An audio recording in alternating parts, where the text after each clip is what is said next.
Assalamualaikum warahmatullahi wabarakatuh. Perkenalkan, nama saya Rio Febrian dari 10 C4.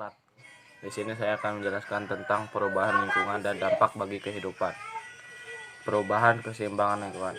Lingkungan dikatakan seimbang atau equilibrium apabila memiliki ciri-ciri antara lain.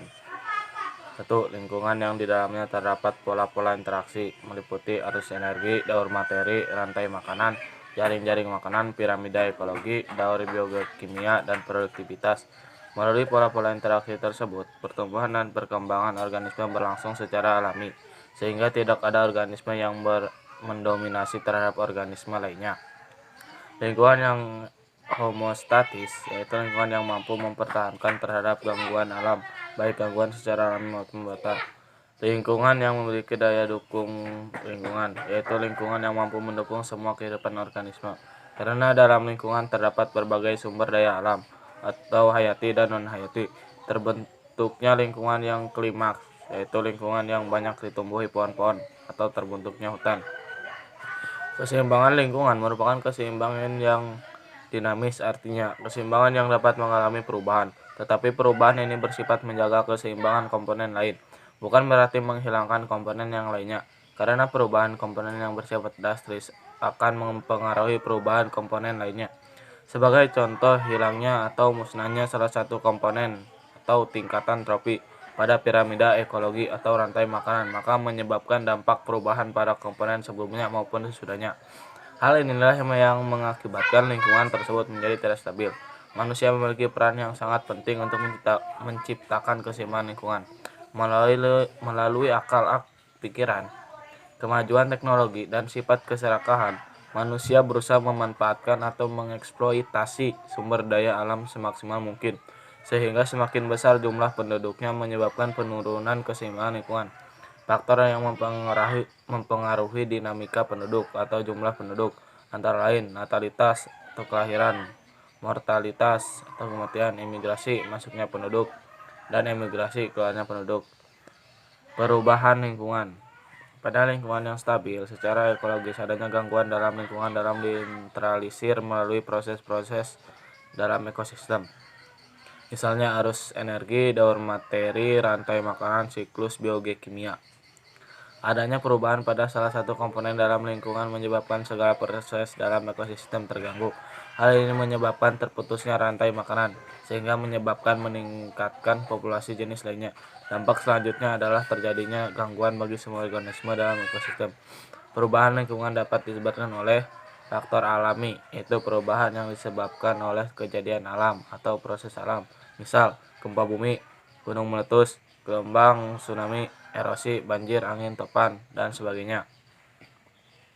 Faktor buatan atau manusia, yaitu perubahan yang disebabkan karena pengaruh aktivitas manusia, misal penebangan hutan, kegiatan industri, pertanian monokultur, penggunaan insektisida, dan sebagainya. Beberapa contoh aktivitas manusia yang menyebabkan perubahan lingkungan antara lain penebangan hutan atau penggundulan hutan. Hutan merupakan salah satu sumber daya alam hayati yang dapat diperbarui atau renewable resource. Tetapi apabila pemanfaatannya secara maksimal tanpa tindakan reboisasi mengakibatkan perubahan lingkungan. Fungsi hutan: sumber plasma nutfah, keanekaragaman hayati. Penebangan hutan secara liar mengakibatkan penurunan plasma nutfah atau keanekaragaman hayati. Usaha penanggulangannya antara lain penebangan pohon dengan sistem tebang pilih, penebangan pohon diikuti peremajaan kembali atau reboisasi, penanaman sejati pohon. Pencemaran lingkungan bukanlah yang baru yang ada di lingkungan sekitar. Sudah banyak kasus yang terjadi yang berkerugian besar bagi makhluk hidup khususnya manusia. Dikutip situs Kementerian Pendidikan dan Kebudayaan atau Kemendikbud, pada umumnya pencemaran disebabkan oleh kegiatan manusia dalam pemenuhan kebutuhan hidupnya. Contoh, dalam bidang industri, selain menghasilkan produk untuk kebutuhan juga menghasilkan limbah. Limbah adalah suatu benda atau zat yang mengandung berbagai bahan yang membahayakan bagi makhluk hidup. Pencemaran dibedakan menjadi 3, yakni pencemaran udara, pencemaran air, pencemaran tanah. Berikut penjelasannya. Pencemaran udara. Udara merupakan salah satu elemen penting dalam kehidupan makhluk hidup, karena udara sangat dibutuhkan untuk bernapas dan hendaknya memiliki kualitas udara yang baik. Udara yang berkualitas baik adalah udara yang belum mengalami pencemaran. Cirinya tidak berbau, terasa segar dan ringan saat dihirup. Pencemaran air. Pencemaran air merupakan peristiwa masuknya zat atau komponen lain ke dalam perairan. Dampaknya membuat air tercemar dan kualitas air menurun. Padahal air, khususnya air bersih, memegang peranan penting dalam kehidupan makhluk hidup. Air yang tercemar tidak bisa dimanfaatkan dan menyebabkan penyakit. Sumber pencemaran air. Pencemaran air bisa terjadi dari limbah industri, limbah tetangga, limbah pertanian. Limbah industri sangat potensial sebagai penyebab terjadinya pencemaran air, karena limbah cairnya langsung dibuang tanpa diolah terlebih dahulu. Padahal limbahnya mengandung bahan berbahaya dan beracun. Pencemaran tanah. Pencemaran tanah pada umumnya disebabkan oleh zat-zat kimia yang dibuang secara langsung. Pencemaran bisa juga oleh sampah anorganik yang tidak bisa diterurai. Pencemaran yang masuk ke dalam tanah kemudian terendap sebagai zat kimia beracun di tanah, itu akan berdampak langsung kepada manusia ketika bersentuhan. Sumber pencemaran. Penyebab pencemaran tanah bisa dari berbagai hal, seperti limbah keluarga atau kegiatan pertanian. Limbah keluarga berupa senyawa anorganik yang tidak bisa terurai oleh mikroorganisme, sementara limbah pertanian dari penggunaan pupuk buatan, zat pemberantasan hama, dan pemberantasan tumbuhan pengganggu. Pengelolaan lingkungan hidup adalah usaha sadar untuk memelihara dan atau melestarikan serta memperbaiki mutu lingkungan agar dapat memenuhi kebutuhan manusia sebaik-baiknya. Pengelolaan lingkungan hidup mempunyai ruang lingkup yang secara luas dengan cara beraneka ragam pula. Secara garis besar, ada 4 lingkup pengelolaan lingkungan hidup, meliputi 1. A. Pengelolaan lingkungan secara rutin. B. Perencanaan dini dalam pengelolaan lingkungan suatu daerah yang menjadi dasar dan tuntunan bagi perencanaan pembangunan. C. Perencanaan pengelolaan lingkungan berdasarkan perkiraan dampak lingkungan yang akan terjadi sebagai akibat suatu proyek pembangunan yang direncanakan. D. Perencanaan pengelolaan lingkungan yang memperbaiki lingkungan yang mengalami kerusakan karena alamiah maupun ulah manusia sendiri. Usaha-usaha untuk mencegah kerusakan hutan. 1. Reboisasi atau penanaman kembali hutan yang gundul. 2. Melarang pembabatan hutan secara sewenang-wenang. 3. Menerapkan sistem terbang pilih dalam menebang pohon. 4. Menerapkan sistem tebang tanam dalam kegiatan penebangan hutan. 5. Menerapkan sanksi yang berat bagi mereka yang melanggar ketentuan mengenai pengelolaan hutan. Cara pencegahan pencemaran lingkungan. Cara pencegahannya, cara mengganti pencemaran dari lingkah pemecahan dan pengendalian.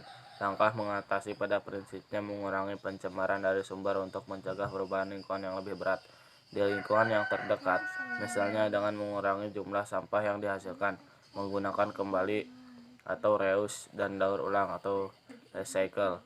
Di bidang industri, misalnya dengan mengurangi jumlah udara yang digunakan, mengurangi jumlah limbah, dan mengurangi zat kimia PBT atau persisten, biokumulatif, dan beracun, dan berangsur-angsur menggantinya dengan green chemistry. Kimia hijau merupakan segala produk dan proses kimia yang mengurangi atau menghilangkan zat berbahaya. Tindakan yang dapat dilakukan juga dilakukan dengan mengganti alat rumah tangga atau bahan bakar kendaraan LCD dengan bahan yang lebih ramah lingkungan. Pencegahan dapat dilakukan pula dengan aktivitas konservasi, penggunaan energi alternatif, penggunaan alat transportasi alternatif, dan pembangunan berkelanjutan atau pembangunan berkelanjutan. Langkah penanganan sangat penting untuk menjaga lingkungan tetap bersih dan sehat.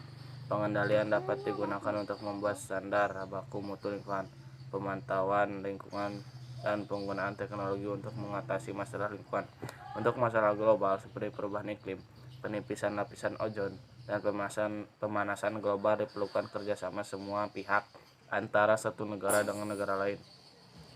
Ada beberapa hal yang dapat dilakukan untuk melindungi kelestarian lingkungan, seperti melakukan perlindungan hutan dengan cara lain, menebang hutan secara selektif, melakukan reboisasi, mencegah perguruan hutan, badan taman nasional, dan lain-lain. menggunakan pestisida dan pupuk sesuai dosis yang disarankan, mengolah limbah sebelum dipindahkan ke sungai atau ke saluran udara yang lain, tidak membuang sampah sembarangan, melakukan proses daur ulang untuk sampah yang dapat dimanfaatkan. Pengolahan limbah. Tujuan dari pengolahan limbah adalah untuk menghasilkan limbah sekali pakai atau menimbulkan kerugian atau masalah kepada masyarakat dan mencegah polusi. Pengolahan limbah atau pengolahan air limbah domestik adalah proses penghilangan kontaminan dari air limbah dan limbah rumah tangga, baik limpasan influen maupun domestik. Hal ini meliputi proses fisika, kimia, dan biologi untuk menghilangkan kontaminasi fisik, kimia, dan biologis. Tujuannya adalah untuk menghasilkan aliran limbah atau efluen yang telah diolah dan limbah padat atau lumpur yang cocok untuk pembuangan atau penggunaan kembali terhadap lingkungan. Bahan ini sering secara tidak sengaja terkontaminasi dengan banyak racun, senyawa organik, dan organik. Terima kasih.